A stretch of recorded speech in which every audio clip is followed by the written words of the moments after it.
Good day, viewers. You are again welcome to another interesting edition of News Panorama from the stable of ABN Television, 15.9, hosting Texas. I'm Kendi Oyedeji. First, the headlines. Under my watch, no group will hold Nigeria to ransom. Buhari. Nigeria in trouble if Buhari's anti-corruption fails. Osinbajo. Federal government commences construction of national housing program in Niger. Ambode asks workers to solve problems. NUT tasks state governments on funding of primary education. And in the foreign scene, Obama joined Merkel at Protestant gathering in Berlin. Malala receives highest United Nations honor. And in the world of sports, Neymar banned for Clasico against Real Madrid. Now the news in full. President Muhammadu Buhari has appealed to the parents of the missing Chibok schoolgirls to keep hope alive on the return of their children, saying that he also shared in their feelings. This came, as he also said, under his watch, no group will hold Nigeria to ransom. Expressing happiness over the successful return of 24 girls so far, the president said that efforts were ongoing, including negotiations with Boko Haram terrorist group to secure the release of the rest of the girls. Buhari's appeal was contained in his personal message to mark the third anniversary of the over 200 girls abducted from their dormitory bed at the government secondary school, Chibok, Borno State, by Boko Haram insurgents on April 14, 2014. The president said that the government would not rest on the girls who were safely returned home to their parents, adding that as a parent, he is eternally grateful to God that some of the girls were found alive and have been reunited with their families. He said government is in constant touch through negotiations, through local intelligence to secure the release of the remaining girls and other abducted persons on hand. The president also thanked Lake Chad Basin countries, friendly nations, and international partners who at various points in the last 3 years have offered their support for Nigeria. He said his administration gave the necessary political and logistical backings, which energized gallant members of our armed forces and other security agencies to overrun the headquarters of Boko Haram in the Sambisa forest and scatter the terrorists from their strong base. President Buhari therefore called on all Nigerians and residents in the country to remain extra vigilant and report any suspicious element or group to the security agencies. Vice President Yemi Osinbajo has warned that Nigeria would plunge into deep trouble if the present war against corruption is not won. He said, corruption is fiercely waging reprisal attacks in the states, but assured the public that President Muhammadu Buhari is committed to sustaining the anti-corruption fight to ensure that the system is cleaned up and government business done the right way. Speaking during a courtesy visit to him by the Nigerian Association of Law Teachers in the State House, Abuja, Osinbajo noted that the first contract of $15 billion for which many individuals were being prosecuted is half of our country's foreign reserves. He said, we have seen it in so many different ways that at almost every state, corruption fights back very fiercely, adding that if we're not able to sustain the trouble against corruption, we'll end up in a bad way as a nation. He, however, called for reorientation of the Nigerian people. The Minister of State for Power, Works and Housing, Mustapha Baba Shehuri, has reiterated that the current administration is unequivocally committed to addressing the housing needs of Nigerians through the National Housing Program, NHP. He said that the program was part of the federal government's campaign promise to provide critical infrastructure that would enhance socio-economic development of the country. The minister, who was in Minna, Niger State, on the first leg of his inspection tour of NHP sites in the north-central geopolitical zone, stated this during a courtesy call on the governor of the state, who was represented by the acting governor, Alhaji Ahmad Muhammad Ketso. He also informed him that the ministry is constructing about 80 housing units in the state in the first phase of the program. In his response, the acting governor said the state will continue to collaborate with the federal government in bringing development towards improving the living standard of the people. The Federal Controller of Housing, Niger State, Mr. Felix Appiah, commended the collaborative efforts between the state and the federal government in the execution of the federal projects. He said apart from the housing program, the ministry is also embarking and undertaking on other projects like solar-powered boreholes and construction of classroom blocks under the Sustainable Development Goals project and the renovation of the Federal Secretariat complex.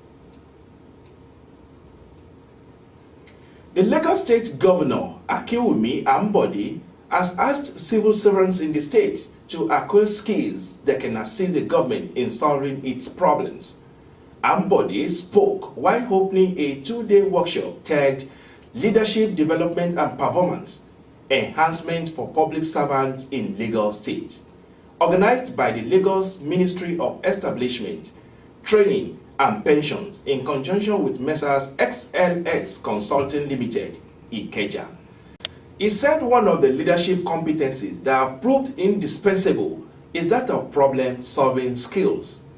The governor, who was represented by the Commissioner for Establishment, Training and Pensions, Dr. Benson Oke, stated that investing in training will enable the workers to possess leadership skills that result in better decision-making because leaders functioning at a high level of emotional intelligence have the perspective to make informed and intelligent business decisions. The Nigerian Guild of Medical Directors has solicited a realistic collaboration of the private sector in the fight against cerebrospinal meningitis, CSM epidemic in some states. Dr. Chito Nwana, the FCT chapter chairman of the Guild, made the call at a news conference in Abuja. She said the private sector can add value to the efforts being made by the government because private sector role in quality health delivery cannot be underestimated. She commended the public health officials, private health sectors, and NGOs for their contributions in controlling further spread of meningitis and loss of lives in the country. Dr. Nwana advised Nigerians to be cautious about CSM and take conscious efforts by preventing occurrence. She urged patients and the general public to be more aware of the disease in the country, and the preventive measure is to keep good personal hygiene, well-ventilated apartments, and drink enough fluids. The Secretary General of the Nigerian Union of Teachers, NUT, Mr. Ikpe Obong, has appealed to the state government to pay adequate attention to funding of primary education in the country. Obong told newsmen in Abuja that management of primary schools was purely the duty of the state and not that of the local government administrators. According to him, the Constitution only gives the local government participatory role in the management of primary education. However, there was a controversy as to the interpretation of the participatory role of the local government as it concerned primary education before the Supreme Court's interpretation. The Supreme Court in 2002 had interpreted in its ruling that the responsibility of primary education remains with the state, not the local government.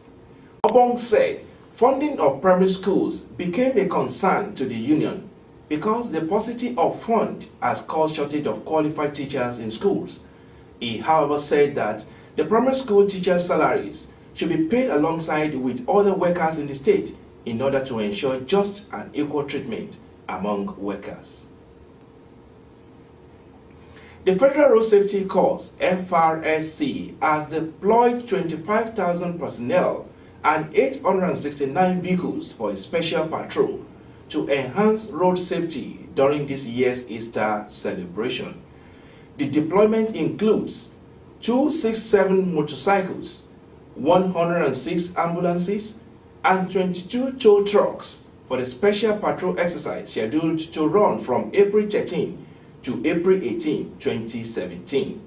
Mr. Bisi Kasim, the spokesman of the FRSC, said in a statement that the arrangement was in anticipation of mass movements of people and goods across the country during the period to ensure free flow of traffic and reduction in road accidents, as directed by the Coast Marshal Dr. Boboye Oyeyemi. He said that the operation would focus on traffic control, excessive speeding, dangerous driving and overtaking, failure to use and install speed limiting device, tire violation, among other traffic offenses. Operation equipments in the categories of radar guns, alcoholizers, and all other operational logistics are to be fully deployed for the exercise. Mr. Kazim said, the operation has been programmed to run shifts as follows: 6 a.m. to 2 p.m., 2 p.m. to 8 p.m., 8 p.m. to 10 p.m., and night rescue teams are to be on standby at all operational commands. He said the exercise will be in collaboration with the military, civil defense, police, Department of the State Security Services, and other security and traffic management agencies. Join us again after this timeout. Discover the uniqueness in the entertainment industry. African Broadcasting Network (ABN) is now the pace setter in the industry. Do you want to advertise your product and services? Count on us. We will do it much more than your expectations. African Broadcasting Network (ABN) will deliver quick and prompt services. Our quality and clarity stands us out when it comes to delivering quality broadcasting. Our staffs are hardworking and versatile in the specific field of office. Our environment is so conducive and we are open to all. We also give advice on how to run your business profitably. African Broadcasting Network is situated at 9894 Eastern Street, Suite 875, Houston, Texas 77036. Contact phone 281-652-8396 and 832-490-8203. Website www.abntvnetwork.com. ABN, celebrating Africans' rich cultural heritage. You're welcome back. And the world news. Former U.S. President Barack Obama will join German Chancellor Angela Merkel to speak at a Protestant church gathering in Berlin, May this year. Obama, a regular churchgoer, will participate in a discussion called Engage in Shaping Democracy, Taking Responsibility at Home and in the World on Monday, 25, 2017, at Berlin's Brandenburg Gate. Co-hosted by the Obama Foundation and Germany's Protestant Church Day, the event will also feature Reverend Thabo Magoba, the Anglican Archbishop of Cape Town. This year's Church Day runs from May 24 to May 28 and is expected to attract 140,000 visitors. It comes as Germany commemorates the 500th anniversary of the Reformation, a seismic theological shift started by Martin Luther, who criticized the indulgences of the Catholic Church and challenged the authority of the Pope and the place of the saints. Luther's 95 Theses, which he nailed to the door of the church in eastern Germany's Wittenberg in 1517, led to the split of the Catholic Church and gave birth to Protestantism. United Nations Secretary General Antonio Guterres has designated children's rights activist and Nobel laureate Malala Yousafzai as a UN messenger of peace with a special focus on girls' education. Guterres, at a ceremony at the United Nations headquarters in New York, praised Malala for her contributions to girls' education, even in the most difficult places. The Secretary General, while conferring the highest UN award on her, said Yousafzai's life is a remarkable example of solidarity.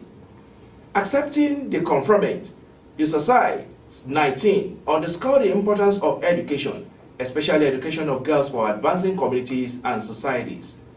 United Nations messengers of peace are distinguished individuals carefully selected from the field of arts, science, literature, entertainment, sports, or other fields of public life who have agreed to help focus worldwide attention on the work of the United Nations. After her designation, Guterres Yusasai, and the United Nations Deputy Secretary General Amina Mohammed conversed with the youth representative from around the world on the theme of girls' education. Yusasai, who was shot in 2012 by the Taliban for attending classes, is the youngest ever United Nations Messenger of Peace and the first one to be designated by Guterres since he assumed office in January. We shall be back shortly.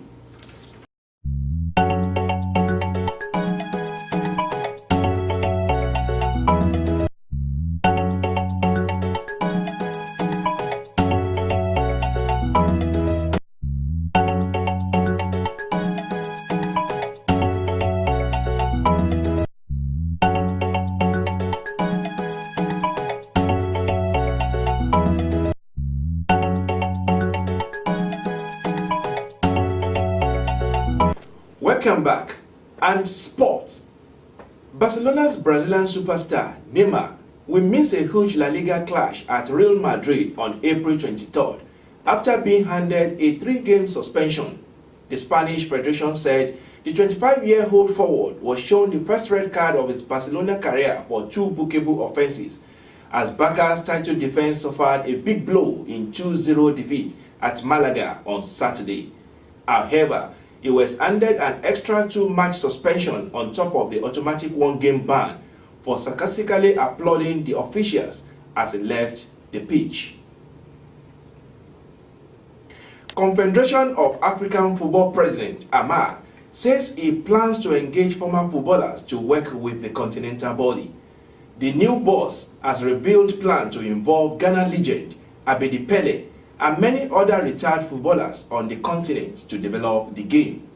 The 57-year-old said talks have already been initiated for collaborations with iconic figures of the game as a bid to influence a positive change for the face of football during his tenure. The Malagasy boss came into power when he unseated long-serving Cameroonian Issa Hayatou in the presidential election last month. He said he has spoken with Didier Drogba by telephone and contacted other professional footballers like Samuel Eto'o and Patrick Mboma, adding that very soon a meeting will be organized with a representative of these African stars to discuss future collaborations with CAF.